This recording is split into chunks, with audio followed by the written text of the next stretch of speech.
केजरीवाल सरकार green energy के उत्पादन को बढ़ाकर राजधानी दिल्ली के ऊर्जा क्षेत्र में क्रांति लाने की दिशा में शानदार कदम उठा रही है और इस दिशा में ही दिल्ली सरकार और एमसीडी के 500 वर्ग मीटर से बड़े 645 इमारतों पर green connected rooftop solar plant भी लगाए जाएंगे और इन सभी प्लांटों की कुल क्षमता 50 मेगावाट होगी। ऊर्जा मंत्री आतिशी ने इस परियोजना को मंजूरी दे दी है। उन्होंने कहा है कि सरकारी इमारतों पर रूफटॉप सोलर प्लांट लगाने की ये पहल केजरीवाल सरकार के दिल्ली सोलर पॉलिसी का ही एक हिस्सा है और इसके साथ ही हमारा विजन राजधानी में सोलर एनर्जी प्रोडक्शन को बढ़ावा देना है। ऊर्जा मंत्री आतिशी ने कहा कि 29 जनवरी को कैबिनेट द्वारा पारित दिल्ली सोलर पॉलिसी को भारत में सबसे पहले अच्छी और सबसे प्रगतिशील पॉलिसी में से एक देखा जा रहा है और ये पॉलिसी सौर ऊर्जा के रूप में ग्रीन एनर्जी के उत्पादन को बढ़ावा भी देगी।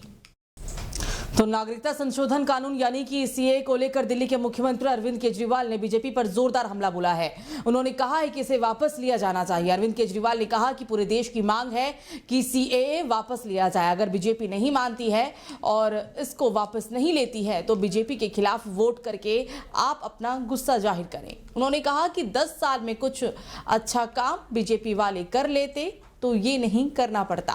बेरोजगारी चरम पर है। बीजेपी की सरकार से हमारे बच्चों को घर दिया नहीं जा रहा है और पाकिस्तान के लोगों को यहाँ पर घर देंगे।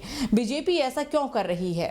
उन्होंने ये भी कहा है कि ये पूरा खेल चुनाव को लेकर ही है। इन लोगों को यहाँ बसाकर बीजेपी वाले अपना वोट बैंक तैयार कर रहे हैं। पिछले 10 सालों में बहुत उद्योगपति भारत छोड़कर चले गए। अगर चाहिए तो इनको लेकर वापस आओ ताकि रोजगार बढ़े। ये देश के लिए बड़ा खतरनाक फैसला है। कल भाजपा की केंद्र सरकार ने सीए लागू करने का नोटिफिकेशन जारी किया है। 10 साल देश पे राज करने के बाद ऐन चुनाव के पहले इन लोगों को सीए की बात करनी पड़ रही है। अगर 10 साल में कुछ अच्छा काम कर लेते तो शायद आज सीए की जगह अपने कामों पे वोट मांग रहे होते। आज देश के सामने सबसे बड़ी समस्या महंगाई और बेरोजगारी की है।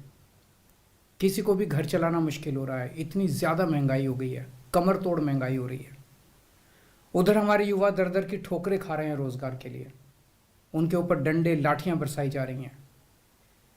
ऐसे में सरकार बेरोजगारी और महंगाई का समाधान ढूंढने की बजाय सीए की बात कर रही है तो ये बड़े दुख की बात है। ये सीए आखिर है क्या?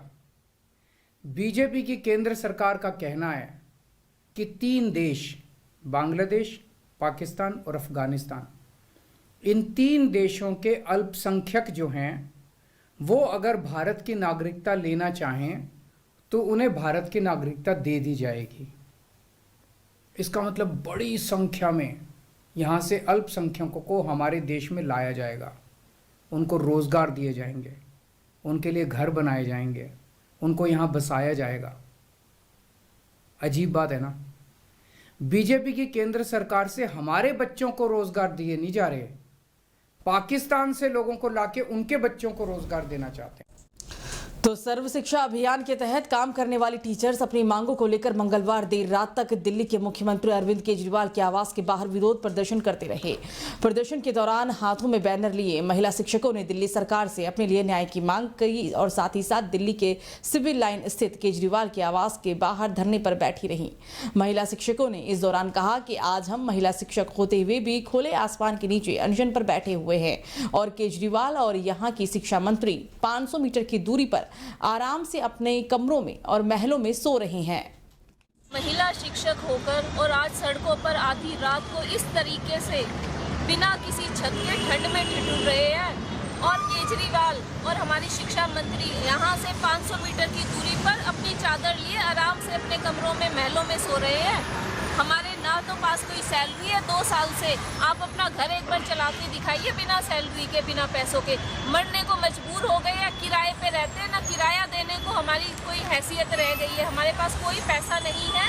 हमारा कोर्ट ऑर्डर आया था कि टीजीटी को आप पीआरटी में कन्वर्ट नहीं कर सकते, लेकिन उसकी भी अवहेलना करते हुए केजरीवाल जी इतने ज़्यादा डिक्टेटरशिप में आ गए हैं कि हमें टीजीटी से पीआरटी एमसीडी में ट्रांसफर कर दिया गया है। तो खबरों में आगे बढ़ते हैं। दिल्ली की एक अदालत ने कथित आबकारी घोटाले से संबंधित भ्रष्टाचार के एक मामले में जेल में बंद पूर्व मुख्यमंत्री उप मुख्यमंत्री मनीष सिसोदिया की न्यायिक हिरासत को बढ़ा दिया है। सिसोदिया की हिरासत अवधि आज समाप्त हो रही थी, जिसके कारण उन्हें विशेष न्यायाधीश M.K. नागपाल के समक्ष पेश भी किया जाना था। अदालत ने सिसोदिया की हिरासत अवधि 22 मार्च तक के लिए बढ़ा दी है। जज ने यह आदेश तब दिया जब CBI के वकील ने दावा किया कि जांच महत्वपूर्ण चरण में है और अगर आम आदमी पार्टी के नेता सिसोदिया को जमानत पर रिहा कर दिया जाता है तो वो जांच में बाधा डाल सकते हैं या फिर न्याय की इज्जत से भाग सकते हैं।